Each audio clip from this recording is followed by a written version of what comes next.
بسم الله الرحمن الرحيم.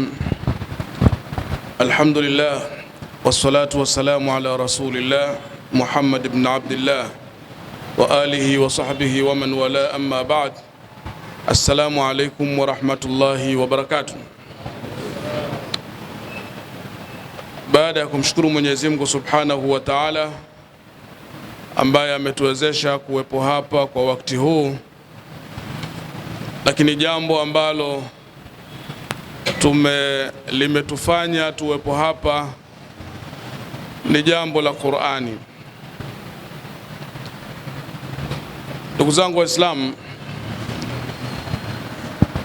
tumo katika mwezi mtukufu wa Ramadhani, mwezi ambao tumeletewa katika hii dunia kama kielelezo kwa kufahamu ya kwamba Ramadhani kwetu ni kipindi ambacho kimekuja kuongeza thamani ya matendo yetu. Tumezoea kuita Ramadhani ni mwezi mtukufu, na sura ya kawaida inaonyesha hivyo, na ndio maana mtu hata akiwa na chembe ndogo yuko tayari kuacha kufanya dhambi katika mwezi wa Ramadhani, na ukimuuliza anakuambia huu ni mwezi mtukufu. Pamoja katika maelezo ya Allah Subhanahu wa Ta'ala aliposema hakika ya hisabu ya miezi inayokamilisha mwaka ni miezi 12, 12 shahran, miezi 12. Akasema minha arba'atun hurum, katika hiyo miezi 12 kuna minne mitukufu. Mtume wetu Muhammad sallallahu alayhi wasallam akaitaja kwa majina, akasema Dhulqa'da au Dhulqa'da, mfungo pili, wa Dhulhijja na mfungo tatu, wal Muharram na mfungo 4, wa Rajabul fardu alladhi baina Jumada wa Shaaban na mfungo 10.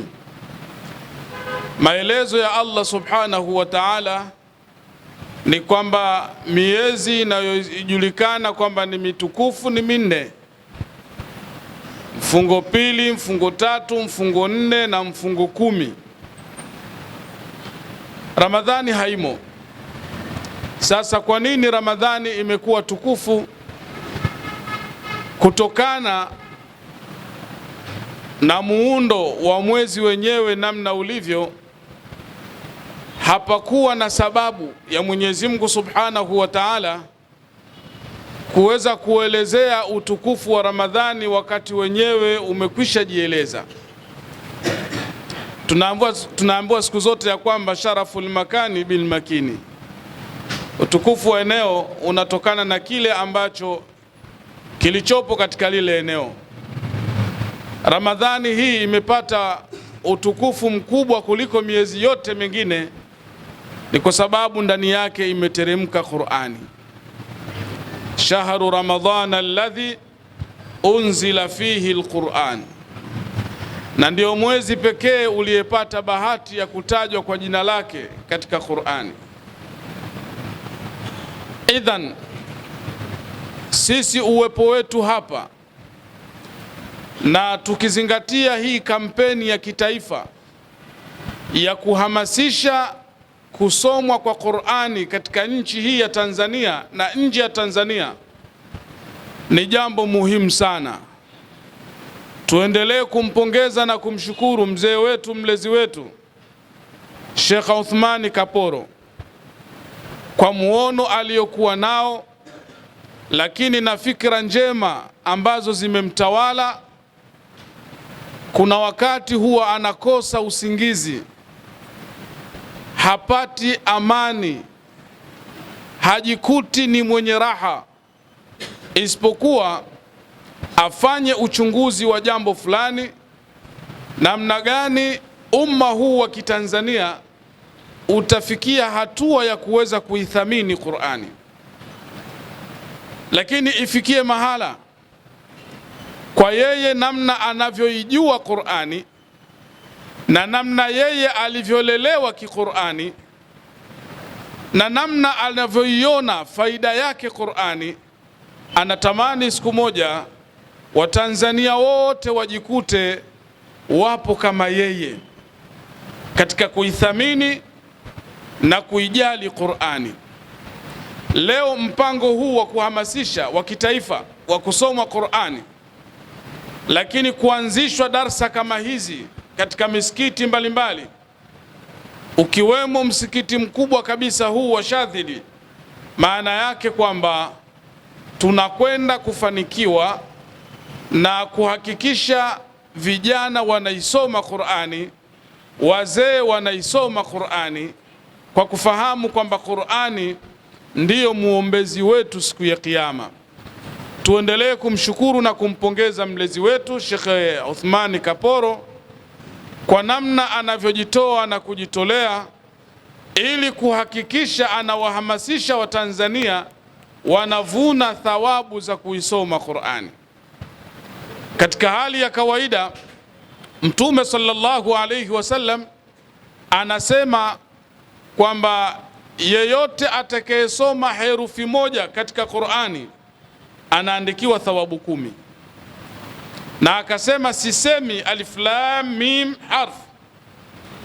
Ukisema neno alif lam mim maana yake ni herufi 3. Katika hali ya kawaida 10 mara 3 ni 30. Lakini billahi alaikum, kwa kampeni hii iliyoanzishwa hazikuwa 30. Mtume sallallahu alayhi wasallam anasema Allah ametuletea mwezi wa Ramadhani ni kuja kutufanyia matendo yetu yapate thamani zaidi. Man tatawwa fihi bi khislatin min alkhairi kana kaman adda faridatan fi ma siwa, atakayefanya jambo la sunna katika mwezi wa Ramadhani basi ni sawa ametenda fardhi katika miezi mingine, na atakayetenda fardhi katika Ramadhani ni sawa sawa ametenda fardhi 70. Kwa hali hiyo, wale wote walioisoma Qur'ani katika mwezi mtukufu wa Ramadhani, thamani ya matendo yao yamepanda maradufu, tofauti na vile ambavyo wangefanya katika miezi mingine ambayo sio Ramadhani.